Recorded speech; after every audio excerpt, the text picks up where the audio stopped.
Good morning anak-anak, gimana kabar kalian? Tetap sehat ya. Jangan lupa tetap jaga protokol kesehatan. Shalom, salam sejahtera dalam nama Tuhan Yesus. Bagaimana doa kalian pagi dan malam? Tetap di kalian panjatkan ya. Karena dengan doalah kita bisa meminta kekuatan daripada Tuhan. Semoga apa yang kita lakukan hari ini Tuhan berkati. Amin. Hari ini kita kembali belajar pendidikan agama Kristen dan budi pekerti dengan saya, Miss Elifeni. Pelajaran ini kita lakukan setiap hari Jumat ya. Untuk kelas 7, 8, dan kelas 9. Pelajaran kita hari ini adalah berjudul Belajar daripada Martir. Kalian bisa lihat bukunya, bisa dikasih e-book di grup Rohani Kristen ya. Nanti setelah ini kalian buka lagi untuk lebih jelasnya dan detailnya. Baiklah anak-anak, sebelum kita belajar, kita berdoa dulu pribadi lepas pribadi. Berdoa dimulai.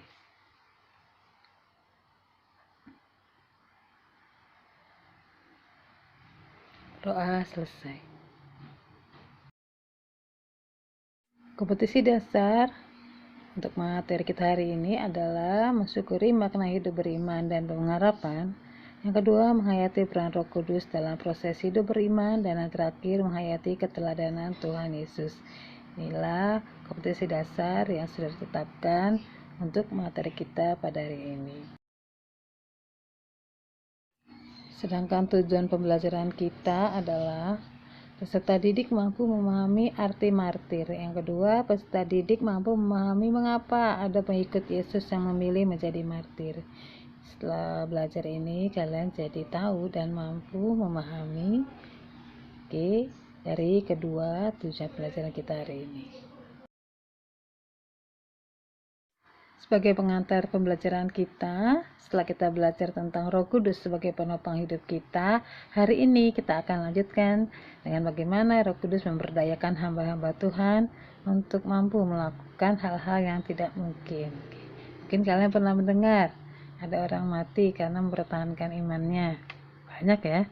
Menurut kamu, apakah ini adalah kematian sia-sia? Untuk selanjutnya, mari coba kita renungkan apa yang dimaksud dengan pernyataan di atas, yaitu ada orang yang rela mati demi imannya. Apakah uang lebih berharga bagi kamu? Tentu saja ya, ada beberapa orang berkata seperti itu ya. Namun, apakah lebih berharga daripada Tuhan Yesus? Tentu tidak. Maka kita bisa menjawab bahwa orang yang mau mati demi imannya dalam Yesus adalah sesuatu yang tidak sia-sia.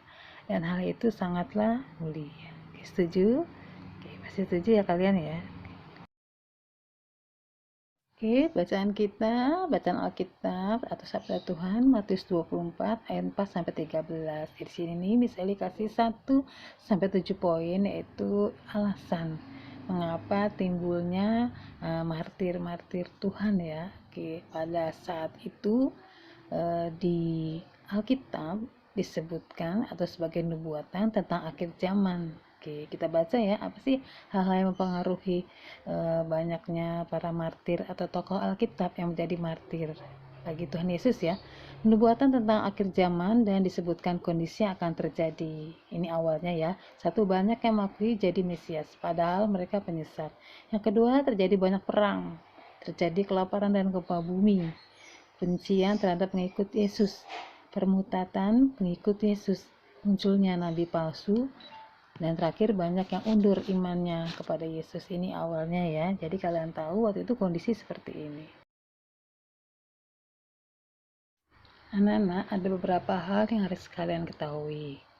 Di sini bisa dikasih pahlawan Injil. Siapakah pahlawan Injil menurut Alkitab? Di dalam sejarah Kristen, mereka yang disebut pahlawan adalah tokoh-tokoh yang disebut dalam Alkitab. Makanya disebut tokoh Alkitab. Yang kedua, maupun yang mengorbankan nyawanya demi kemajuan Injil pada zaman para rasul. Yang ketiga, kita perlu memahami bahwa pahlawan-pahlawan yang ada di sekitar kita di gereja dan lingkungan gereja kita juga ada. Contohnya, para pendiri gereja kita, pendeta, gembala, pelayan Tuhan yang berjuang memperkenalkan Injil kepada kita. Itu disebut juga pahlawan Baiklah anak-anak, sekarang kita bahas tentang makna martir. Ini yang poin A ya.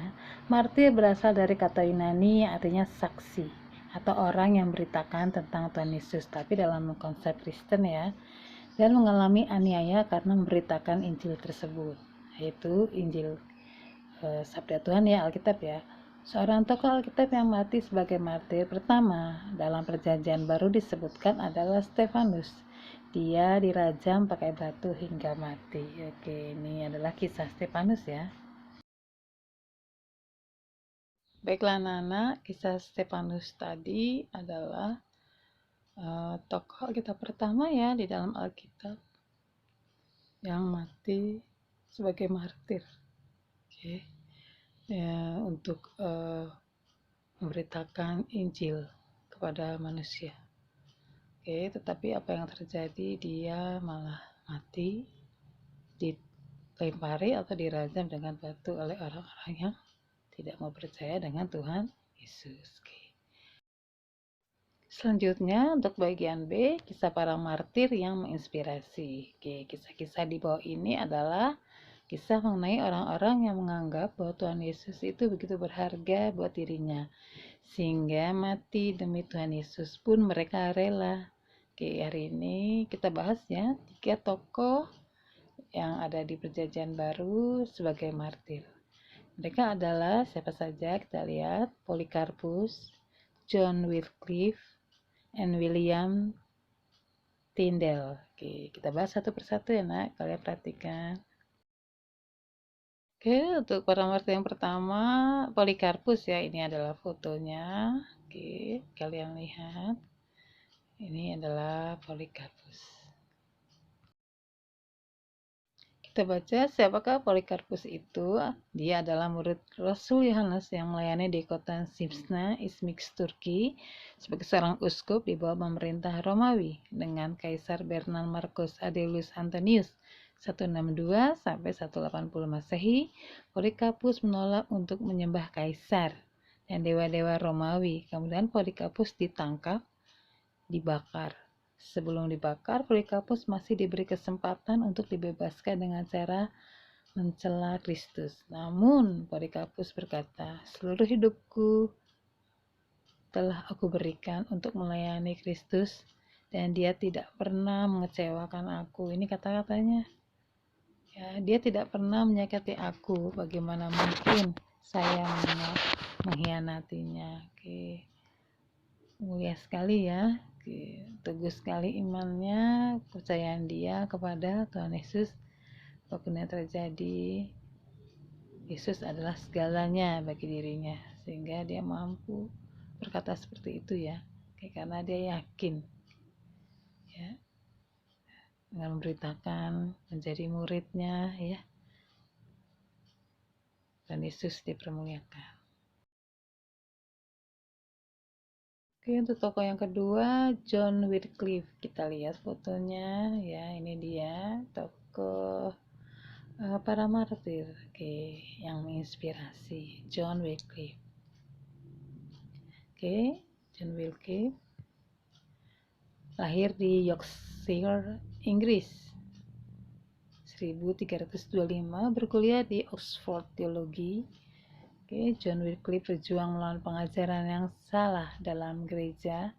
Pada saat itu Alkitab digunakan dalam bahasa Latin yang hanya digunakan oleh para imam, sehingga banyak orang Kristen yang tidak memahami. Para imam mengajarkan hal-hal yang tidak sesuai dengan Alkitab, malah di luar jalur ya. Oke. Perjuangan John Wycliffe dengan cara menerjemahkan Alkitab ke dalam bahasa Inggris, kemudian mengajarkan doktrin-doktrin yang sesuai dengan Alkitab. Oke, karena dia tahu, dia juga seorang mahasiswa. Oke. Pengajaran-pengajaran oleh para imam di gereja itu salah, oke, karena mereka menggunakan bahasa Latin, sedangkan banyak dari jemaat pada waktu itu tidak mengetahui bahasa Latin, sehingga John Wycliffe mengartikan Alkitab ke dalam bahasa Inggris, oke, sehingga jemaat tahu ada penyimpangan yang terjadi di gereja itu. Oke.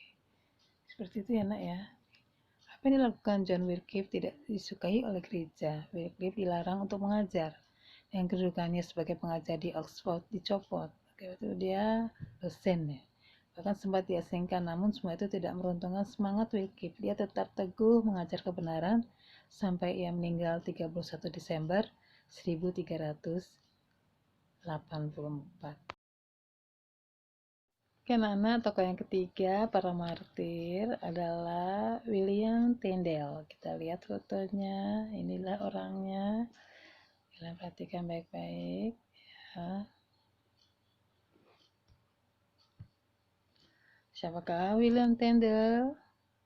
Lahir di Wales, Inggris 1494. Dia berpendidikan tinggi dan bisa 5 bahasa asing. Oke, dahsyat ya. Selain bahasa Inggris, Ibrani, Yunani, Jerman, Latin, dan Spanyol, pernah bersekolah di Oxford dan Cambridge. Dengan kepintaran tersebut, William Tyndale menyerahkan hidupnya untuk menerjemahkan Alkitab dalam bahasa Inggris dari bahasa Ibrani dan Yunani. Dia adalah orang pertama yang melakukan hal tersebut. Alasan William Tyndale menerjemahkan Alkitab adalah karena firman Tuhan tidak diajarkan secara benar kepada rakyat. Akibatnya banyak ajaran yang salah diterima oleh rakyat. Sama seperti tadi ya, tapi itu tadi di gereja. Selain menerjemahkan Alkitab, dia juga melakukan banyak kebangunan rohani, seperti KKR ya. Gereja mulai membatasi William Tyndale. Dia ditangkap dan dipenjarakan di Vilvoorde, Brasil atas perintah Raja Henry VIII tahun 1535. Namun di penjara banyak orang yang bertobat. Akhirnya pada tanggal 6 Oktober 1536, William Tyndale dihukum gantung dan dibakar di kota Vilvoorde. Anak-anak, demikianlah riwayat dari 3 tokoh martir kita dalam Perjanjian Baru. Oke, semoga apa yang mereka lakukan bisa jadi pelajaran ya, jadi contoh yang inspirasi kita bahwa kita siap mati atau rela bagi Tuhan Yesus. Oke, pada zaman itu mereka melakukan seperti itu ya karena keadaannya. Bagaimana dengan kita? Apakah kita mau jadi martir-martir Tuhan? Pasti ya, melalui belajar, melalui pelayanan kalian ya. Oke, ini adalah gambar Tuhan kita, yaitu Yesus Kristus. Oke, kalian lihat gambarnya. Apa yang sudah kita berikan kepada Tuhan? Oke, untuk pelajaran ini kalian renungkan arti pengorbanan bagi Tuhan kita Yesus Kristus. Kita juga harus melakukan pengorbanan ya. Selama ini Tuhan sudah melakukannya, sekarang kita berkorban untuk Dia dengan cara seperti martir tadi. Oke, dimulai dengan mengasihi Tuhan dan mengasihi sesama ya. Oke, dengan pelayanan juga ya, kepada teman, pada seiman, dan kepada orang lain ya. Mengerti anak-anak sejauh ini ya? Oke, nanti kalau ada pertanyaan tanya Miss Eli di WA ya, atau di grup kita. Bagi para martir Kristus, dalam teladan pengajarannya adalah yang paling berharga. Oleh karenanya banyak para martir yang berjuang demi imannya dan kebenaran firman Tuhan. Mereka rela berkorban untuknya. Bagi beberapa orang, hal yang berharga bagi mereka adalah uang, harta, nama baik, status sosial, dan lain. Dan mereka mau berkorban untuk memperoleh semua itu. Namun, orang Kristen seharusnya Kristuslah yang paling berharga. Oke anak, kerjakan tugas ini ya di WA saja. Tuliskan beberapa hal yang menjadikan Yesus lebih berharga bagimu atau berikan alasanmu. Tulislah salah satu martir Kristus yang kamu ketahui dan jelaskan. Itu saja.